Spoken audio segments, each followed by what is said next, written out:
नमस्कार दोस्तों, स्वागत है आपका मेरे चैनल कॉमिक्स लाइफ में। शुरू करते हैं मनोज कॉमिक्स की एक और मज़ेदार कॉमिक्स, अतीत की मौत। अतीत की मौत, लेखक अंसार अख्तर, चित्रांकन संजय अष्टपुत्रे। राकेश उर्फ रॉकी एक शातिर अपराधी था। आज भी वह एक अपराध करने के जुर्म में अदालत में खड़ा था। मुजरिम राकेश उर्फ रॉकी, शहर में कानून और व्यवस्था बनाए रखने के उद्देश्य से तुम्हें 3 वर्ष के लिए तड़ीपार किया जाता है। कुछ देर बाद अदालत के बाहर, तुम्हारे पास 24 घंटे का समय है रॉकी। अगर कल दोपहर के बाद तुम इस शहर में नजर आए तो हवालात में बंद कर दिए जाओगे। ठीक है इंस्पेक्टर साहब। पुनः कुछ देर बाद, यह शहर छोड़कर मैं कहाँ जाऊँगा? मेरे पास तो इतना पैसा भी नहीं है कि 3 वर्ष किसी दूसरे शहर में जाकर रह सकूं। तभी उसे अपने एक दूर के रिश्ते के अंकल प्रोफेसर धवन की याद आई। प्रोफेसर धवन वैज्ञानिक थे। कोई नया आविष्कार करने की सनक में उन्होंने शादी भी नहीं की थी। रूपनगर स्थित अपनी कोठी में वे अकेले ही रहते थे। अंकल धवन ही ठीक रहेंगे। 3 वर्ष मैं उनके साथ आराम से गुजार सकता हूँ। अगली सुबह 6 बजे वह रूपनगर जाने वाली बस में सवार हुआ। ओह, हमसफर तो सुंदर मिला है। बस चल पड़ी तो कंडक्टर ने टिकट बांटने शुरू किए। 1 टिकट रूपनगर, मुझे 1 टिकट प्रतापगढ़ का देना। ओह, इसके पर्स में तो काफ़ी माल है।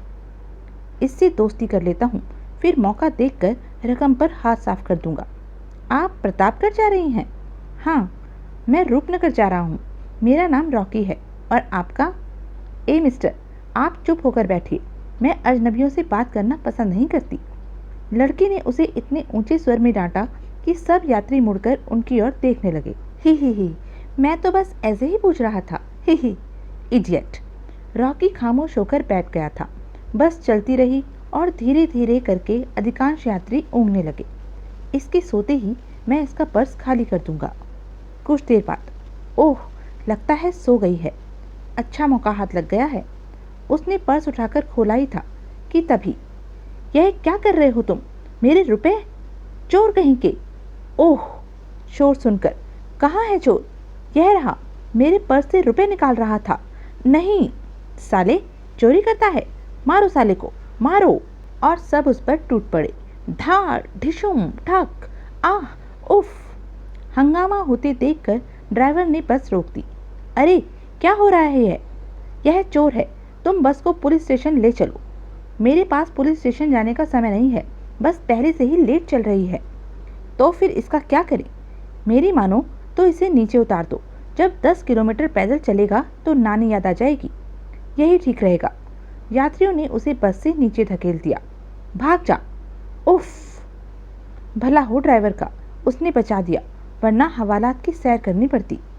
फिर वह पैदल ही रूपनगर की ओर चल पड़ा। एक तिराहे पर पहुंचकर उसे रुक जाना पड़ा। ओह, न जाने कौन सी सड़क रूपनगर जाती है। तभी उसे एक राहगीर दिखाई दिया। सुनो भाई, रूपनगर कौन सी सड़क जाती है? वो वाली साहब, लेकिन इधर जंगल से जाओगे तो रास्ता छोटा पड़ेगा। मगर मैं तो जंगल का रास्ता नहीं जानता। साहब, हम भी रूपनगर जा रहे हैं। वहाँ बैंक में कर्जे की किस्त जमा करानी है। आप हमारे साथ चलिए। कुछ सोचकर रॉकी उसके साथ चल पड़ा। यह बैंक में कर्जे की किस्त जमा कराने जा रहा है, यानी इसके पास कुछ रकम अवश्य होगी। आ जाओ बाबू। यह पगडंडी हमें सीधे रूपनगर पहुँचा देगी साहब। अच्छा। और अगले ही पल, ढिशुम, आह। देहाती राहगीर कुछ क्षण के लिए चकित रह गया था, लेकिन रॉकी ने जब दूसरा घूसा मारना चाहा तो उसने भी अपना देहाती दाव लगा दिया। धाड़, आह, तूने हमें मारा, हम तेरी हड्डी पसली तोड़ डालेंगे। उफ, ओह, उफ, धाड़, आह। रॉकी ने फुर्ती से उठकर उसके सिर पर ठोकर मारी।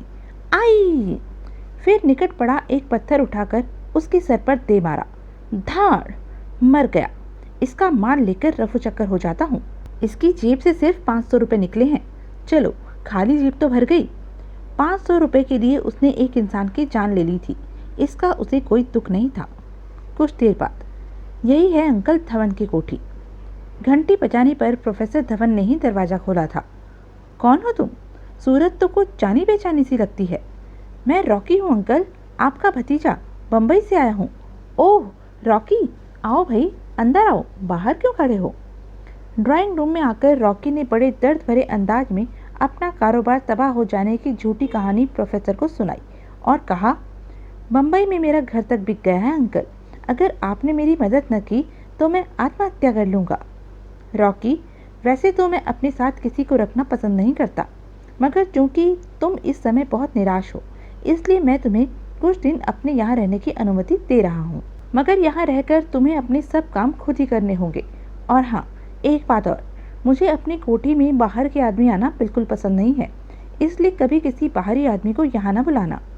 नहीं बुलाऊंगा अंकल, और आज से आपके सारे काम भी मैं ही करूँगा। मुझे खाना बनाना भी आता है। प्रोफेसर धवन ने उसे एक कमरे में पहुँचा दिया।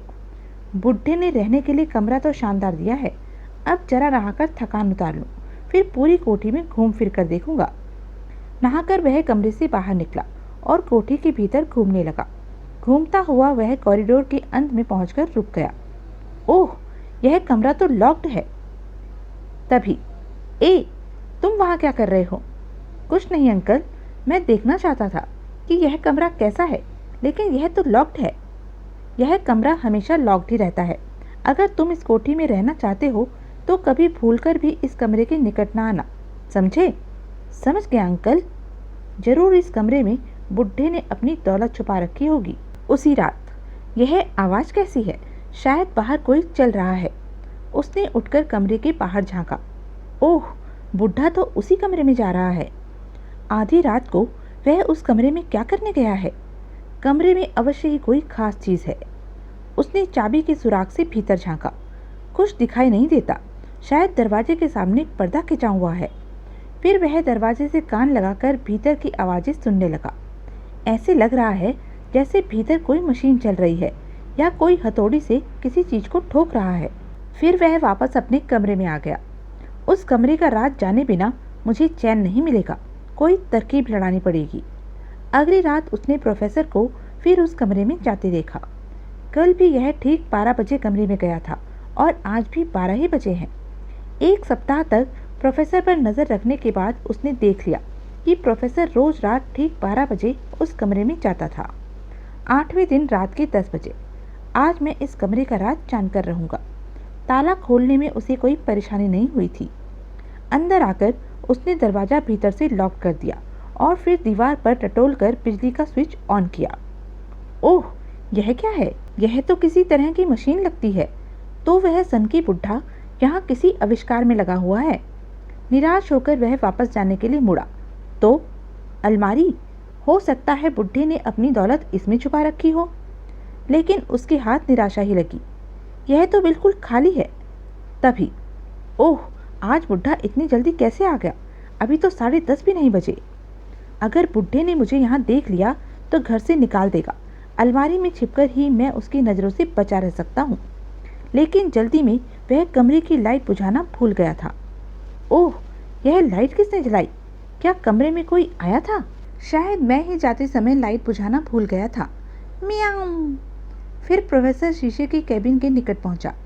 आज मैं अपनी बनाई इस टाइम मशीन का परीक्षण करने जा रहा हूँ। सबसे पहले मैं इस बिल्ली को अतीत में भेजूंगा। Time machine? शायद बुढ़ा सठिया गया है। प्रोफेसर ने बिल्ली को केबिन में लगी कुर्सी पर बिठा दिया और फिर स्विच बोर्ड पर लगे डायलों और स्विच को इधर उधर घुमाने लगा। इसे सिर्फ 5 वर्ष पीछे भेजता हूँ। फिर प्रोफेसर रिमोट कंट्रोल जैसा एक यंत्र उठाकर केबिन से बाहर आ गया। गुड बाय बिल्ली मौसी, अब तुम अतीत की सैर करने जाने वाली हो। फिर प्रोफेसर ने रिमोट का लाल रंग का स्विच दबाया। स्विच दबते ही बोर्ड पर लगे बल्ब तेजी से जलने बुझने लगे थे। मियाऊं। अगले ही पल भक, बिजली की वह चौंध समाप्त हुई तो वो मारा। हा हा हा, मेरा परीक्षण सफल रहा। ओ माय गॉड, बिल्ली कहाँ गई? क्या इस सनकी ने सचमुच टाइम मशीन का आविष्कार कर लिया है? मैं सफल हो गया। मैंने टाइम मशीन बना ली। मैं महान हूँ। टाइम मशीन द्वारा अतीत में जाने का परीक्षण तो सफल रहा, लेकिन अतीत से वापस वर्तमान में लौटने का परीक्षण अभी मुझे करना है और यह परीक्षण मैं खुद अपने आप पर करूँगा। कुर्सी पर बैठकर वह बोर्ड पर लगे डायलों तथा स्विचों को सेट करने लगा। मैं सिर्फ एक दिन पीछे जाऊँगा और देखूँगा कि वहाँ से लौटकर वर्तमान में आ सकता हूँ या नहीं। टाइम सेट करने के बाद उसने रिमोट का स्विच दबा दिया और भग, अगले ही पल, माय गॉड, बुढ़ा भी गया। चमत्कार, कोई सोच भी नहीं सकता कि टाइम मशीन जैसी चीज भी हो सकती है। बुढ़े ने कमाल कर दिखाया है। तभी भग! ओह, तुम यहाँ कब आए? यह सवाल बेकार है अंकल। बस यह समझ लीजिए कि मैं आपके इस अद्भुत आविष्कार से परिचित हो चुका हूँ। क्या आप सचमुच अतीत की सैर करके आ रहे हैं? अब इसने देख ही लिया है तो छुपाने से कोई फायदा नहीं है। हाँ रॉकी, मैं अभी अतीत से लौट कर आया हूँ। मैंने टाइम मशीन बनाकर सिद्ध कर दिया है कि मैं इस युग का महान वैज्ञानिक हूँ। अब विश्व भर में मेरे नाम का डंका बज जाएगा। मुझे इतनी प्रसिद्धि मिलेगी कि सिर्फ प्रसिद्धि से पेट नहीं भरता अंकल। अपने इस आविष्कार से दौलत कमाने के विषय में सोचो। मुझे दौलत का लालच नहीं है रॉकी। अपनी यह टाइम मशीन मैं सरकार के हवाले कर दूंगा। इससे मेरे साथ साथ मेरे देश का सम्मान भी सारे विश्व में बढ़ेगा। ठीक है, जो दिल चाहे कीजिए, मगर जरा मुझे यह तो बताइए कि यह टाइम मशीन काम कैसे करती है। अतीत में जाने से पहले यह रिमोट कंट्रोल हाथ में रखना पड़ता है। इसमें 2 स्विच हैं। लाल स्विच दबाने पर मशीन अतीत में भेज देती है और हरा स्विच दबाने पर वर्तमान में वापस ले आती है। केबिन के भीतर कंट्रोल बोर्ड से एक कंप्यूटर जुड़ा हुआ है जिसमें विश्व भर के हर देश के अतीत काल और वहाँ के सभी शहरों की जानकारी मैंने फीड कर दी है। अतीत में जहाँ जाना हो उस युग और स्थान की जानकारी कंप्यूटर पर सेट करो और कुर्सी पर बैठकर बटन दबा दो। बस पहुँच गया अतीत में। अब चलो यहाँ से। मैं अपने कुछ मित्रों को फ़ोन करके उन्हें अपना यह आविष्कार दिखाने के लिए यहाँ बुलाना चाहता हूँ। इसकी कोई ज़रूरत नहीं है अंकल। यह रिमोट मुझे दो। अरे क्या करते हो? अब तुझे जिंदा रहने की कोई ज़रूरत नहीं है बुढ़े। डिशुम! आह! प्रोफेसर की गर्दन पर पांव रखकर उसने जोर से दबाया। ई! अगले पल उसकी गर्दन की हड्डी टूट गई और तुरंत ही प्रोफेसर के प्राण निकल गए। हा, अब यह टाइम मशीन मेरी है। इसके द्वारा मैं दुनिया का सबसे अमीर आदमी बन जाऊंगा। मगर पहले इस लाश को कहीं छुपाना होगा। तभी ओह, मैं भी कितना मूर्ख हूँ। भला टाइम मशीन के होते हुए मुझे लाश छुपाने की चिंता करने की क्या ज़रूरत है। उसने लाश को केबिन के भीतर कुर्सी पर रख दिया और कंप्यूटर पर 500 वर्ष पूर्व का समय सेट कर दिया। केबिन से बाहर आकर रिमोट का बटन दबाया। भाग! हा, बुढ़े की लाश 500 वर्ष पूर्व के युग में जाकर गिरी होगी। टाइम मशीन का आविष्कारक खुद ही अतीत का अंग बन गया है। अब मुझ पर उसकी हत्या का आरोप भी नहीं लग सकता। जब लाश ही नहीं है तो भला हत्या हुई कहाँ? हा। तो यह थी अब तक की कहानी। आगे की कहानी जानने के लिए बने रहें मेरे साथ। और हाँ, मेरे चैनल को लाइक, शेयर और सब्सक्राइब करना ना भूलें। धन्यवाद।